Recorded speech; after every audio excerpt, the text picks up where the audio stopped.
change in that part of the forecast. It's going to move off to the northwest pretty rapidly and approach the coast going into Thursday.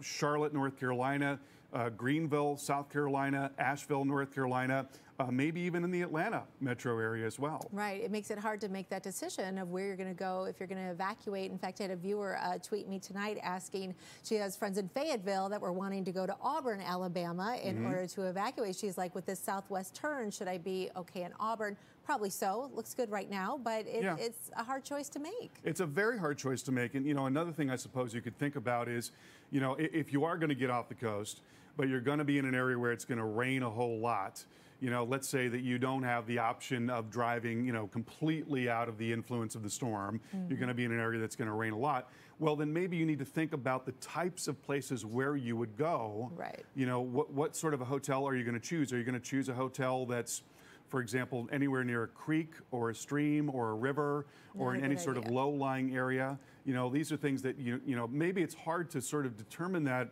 you know, on short notice, but maybe with a little bit of planning, you could sort of figure that out. Absolutely. Those are good things to think about for sure. Yep.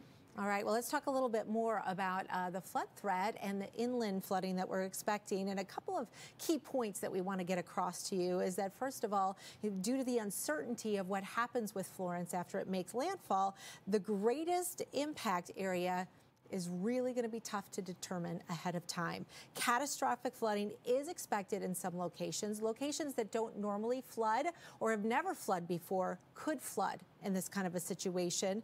And it could actually even happen with just a small amount of rainfall because the Carolinas, parts of the mid-Atlantic have already been so waterlogged already. So the ground is saturated. It's not going to take as much.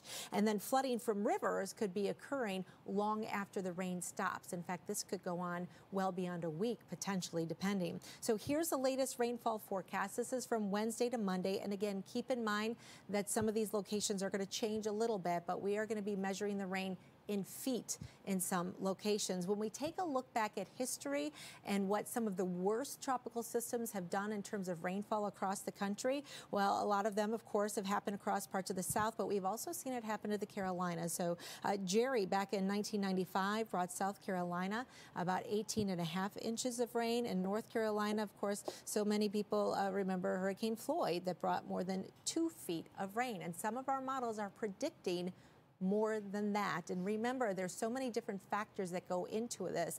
You know, 18 inches of rain might not be a big deal in some parts of the country, but in South Carolina, that's certainly going to be a big deal. Some of the impacts that could be happening here for Wilmington, North Carolina, based on our current information, is that those tropical storm force winds are going to begin tomorrow evening and continue through Saturday, with hurricane force winds arriving by your Friday.